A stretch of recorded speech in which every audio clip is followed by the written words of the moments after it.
Les honoraires sont la somme que paient les patients aux praticiens suite à une série de soins, qu'ils soient courants comme les soins conservateurs ou des soins liés aux prothèses. Ces soins conservateurs ont des honoraires fixes conventionnés avec l'assurance maladie, renouvelés tous les 5 ans et sont remboursés par l'assurance maladie et les mutuelles à 100%. Les bénéficiaires de la CMU sont eux aussi pris en charge à 100% par l'assurance maladie.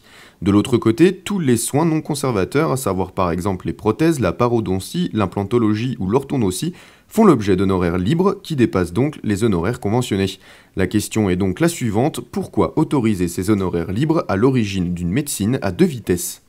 Parce que le taux de prise en charge est extrêmement bas par rapport au coût réel de la réalisation de ces appareils, de la pose d'implants. On va prendre un exemple simple, la base de remboursement d'une couronne est de 107,50 €. Donc la base, c'est-à-dire les 100% remboursement sécurité sociale, donc en sachant que 70% sont pris en charge par la sécurité sociale et 30% par la mutuelle. Or, lorsqu'on réalise une couronne céramique sur un patient, le coût de la prothèse, c'est-à-dire de réalisation de la prothèse chez le prothésiste, est de minimum 150 à 160 €. Minimum, je dis, et ça n'est que la facture du labo. Il y a aussi tout ce qui va autour. Donc, vous comprendrez bien qu'une base de remboursement à 107,50 €, alors que rien qu'une partie des frais prothétiques est au-dessus, on ne peut pas appliquer le tarif de base. Et c'est pour ça qu'on a droit à des honoraires libres, parce que les services publics ont bien compris qu'on ne pouvait pas appliquer ces taux de remboursement comme honoraires sur des actes qui nous coûtent beaucoup plus cher. A noter que ces honoraires libres ne sont pas les bénéfices du dentiste. Une partie de la facture est dédiée aux frais engagés par le dentiste pour la conception, par exemple, d'une prothèse. Une seconde partie de la facture est dédiée aux charges de structure et une dernière partie consacrée à la rémunération du praticien. Le patient voit donc depuis des années son reste à charge augmenter, notamment parce que la sécurité sociale n'a pas réévalué sa base de prise en charge en tenant compte de l'évolution de la technique et des charges payées par le dentiste qui y sont liées. Ce que je voudrais rappeler aussi, c'est que la prise en charge de la base sécurité sociale n'a pas bougé depuis plus de 25 ans. La dernière évaluation de la participation sécu sur la prothèse, c'était en 88. Et que même depuis, le ticket modérateur, c'est-à-dire le reste à charge par rapport à la base de remboursement de la sécu qui était, il y a de nombreuses années, de 75%, 25% ticket modérateur, est passé à 30%. C'est-à-dire que la sécu maintenant, sur la même base qui n'a pas évolué depuis 88, au lieu de participer pour 75%, ne participe plus que pour 70%. C'est-à-dire que depuis 1988, la base de prise en charge est la même, mais la participation sécu a baissé.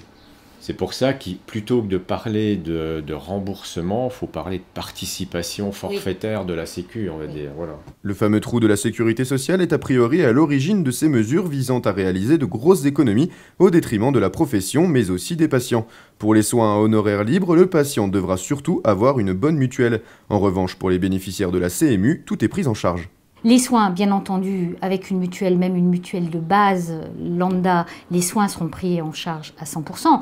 Par contre, au niveau des soins prothétiques, des honoraires prothétiques, là, après, effectivement, la différence se fera sur la prestation de la mutuelle.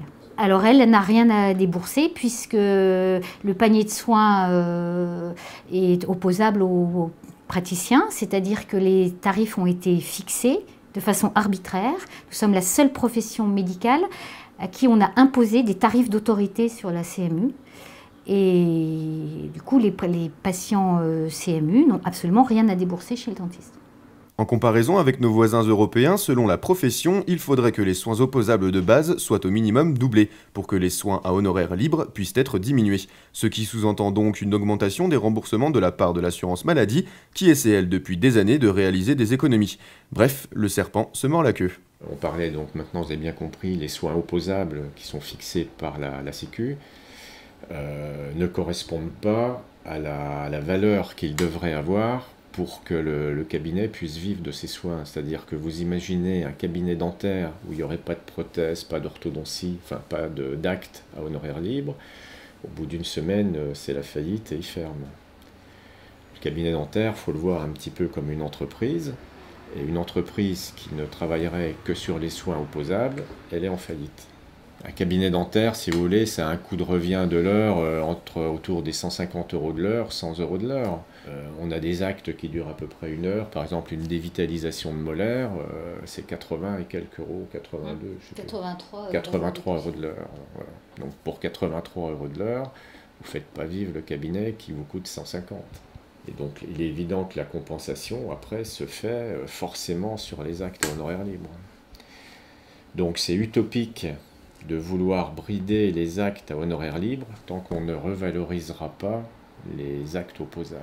Parce que nous, ça fait 30 ans qu'on bosse et ça fait 30 ans qu'on se débat dans la même problématique. Les soins qui sont sous-évalués, les honoraires libres, la période de crise où ça n'arrange pas les choses pour les patients. Voilà. Très honnêtement, je le dis haut et fort, le jour où on double les soins conservateurs, je vous assure que le prix de mes prothèses baissera. C'est logique. Mais il n'y a pas de secret. Moi, on me double les soins conservateurs, mes prothèses baissent.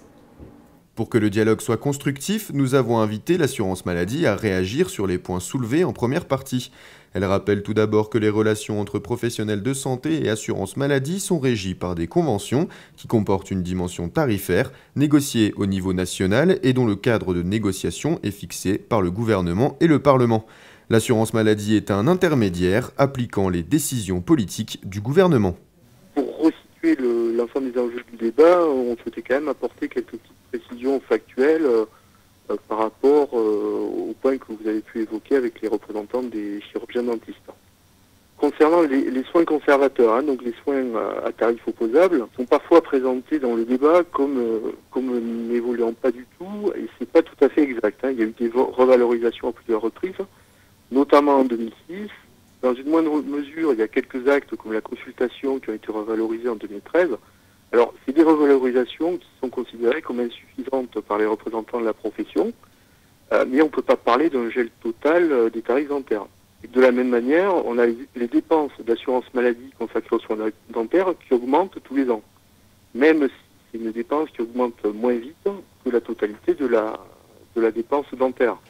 Donc, historiquement, la part de l'assurance maladie dans le financement des soins dentaires tend effectivement à diminuer, mais tous les ans, on rembourse quand même de plus en plus de soins dentaires. Donc, on ne peut pas parler d'un désengagement de l'assurance maladie dans le financement de ces soins. Concernant la question du reste à charge important pour les patients, notamment sur les prothèses, sur les tarifs non régulés, un des éléments du débat, c'est aussi le coût auquel on paie les prothèses en France. La Cour des comptes et la Haute Autorité de la concurrence ont travaillé sur le sujet ces dernières années et fait apparaître par exemple que sur les prothèses, on les paie 2,5 fois plus cher qu'en Allemagne.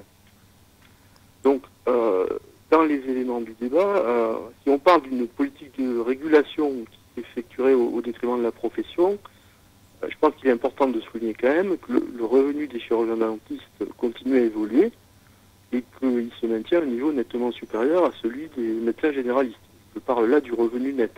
Alors par contre, il y a effectivement la question du reste à charge pour les patients, qui est une vraie préoccupation. Donc les pouvoirs publics ont pris des mesures pour limiter ce reste à charge, notamment avec le dispositif qu'on connaît pour les bénéficiaires de la CMU complémentaire, avec aussi l'aide à l'acquisition d'une complémentaire de santé, qui est un dispositif pour favoriser l'accès à une complémentaire. Mais on a effectivement un enjeu important en termes d'accès aux soins sur la prise en charge des soins dentaires. Ce qu'on voulait souligner également, c'est que c'est une question qui n'est pas spécifiquement française. Dans tous les pays européens, les soins dentaires font partie de ceux pour lesquels la part des ménages dans le financement est la plus importante. Alors, c'est pas pour relativiser les difficultés qu'on peut rencontrer en France qui sont réelles, mais en fait, les patients français sont plutôt bénéficient de davantage de financement public que leurs voisins européens. Alors, en France, c'est à peu près 27% des soins dentaires qui sont financés par les ménages, ce qui est déjà important. Mais par exemple, en Suède, c'est 60%, au Danemark, c'est 73%, et en Espagne c'est 97%. Donc on est quand même en dessous des moyennes européennes à ce niveau-là. Un élément de la stratégie assurance maladie, c'est aussi, au-delà de la dimension tarifaire, d'essayer de favoriser la prévention. Le but c'est d'éviter que les problèmes dentaires apparaissent et s'aggravent. Donc on travaille aussi sur tout ce qu'on peut faire pour éviter cette aggravation, et on travaille en fort partenariat avec la profession dans le cadre conventionnel sur ces enjeux de prévention. Une réaction ? Un témoignage ? Commentez ce reportage sur dijonsanté.fr.